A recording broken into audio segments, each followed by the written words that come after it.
বিশ্বের রাজনীতিতে আগুন। ট্রাম্পের এমন সিদ্ধান্ত যা সবাইকে চমকে দেবে।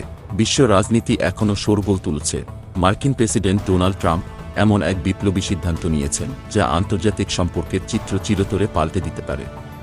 তিনি ঘোষণা করেছেন ইরান এবং ইসরায়েলের বিরোধ নিরসনে সামরিক পদক্ষেপ এড়িয়ে আলোচনার মাধ্যমে শান্তিপূর্ণ সমাধান চাচ্ছেন। এটা কি বাস্তবতা নাকি কল্পনা? এখনই জানুন। ট্রাম্প কি সত্যিই এমন বিপ্লবী শান্তির পথে হাঁটছেন? এটা কি সত্যিই ঘটে যাবে? ট্রাম্প বলেছেন, খুব ভালো হবে যদি সামরিক পদক্ষেপ এড়িয়ে ইরান এবং ইসরায়েলের সংঘাত আলোচনার মাধ্যমে নিষ্পত্তি করা যায়। কিন্তু ট্রাম্প কি নিজের অবস্থানে দৃঢ় থাকবেন? কেন তিনি এমন সাহসী পদক্ষেপ গ্রহণ করলেন? কেউ কি ভাবতে পেরেছিল ট্রাম্প এমন শান্তিপূর্ণ সমাধানের কথা বলবেন? বিশ্ব এখন প্রশ্ন তুলছে, ইরান কি সমঝোতায় আসবে?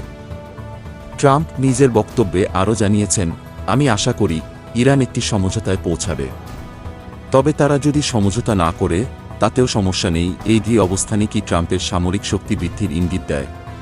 তার সিদ্ধান্তকে কিভাবে দেখতে হবে? এদিকে ট্রাম্প এক অবিশ্বাস্য সিদ্ধান্ত নিয়েছেন যা পুরো বিশ্বের অঙ্গনে আলোচনার ঝড় তুলেছে।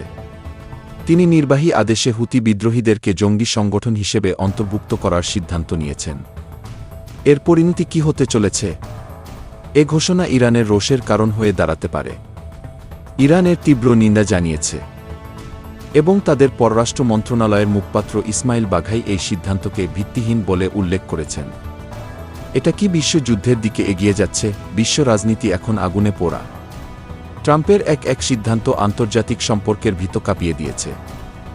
2024 সাল পর্যন্ত এই সিদ্ধান্তের পরিণতি কি হবে?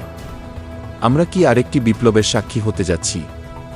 সময় আসছে, ট্রাম্পের সিদ্ধান্তের ফলাফল দেখতে হবে।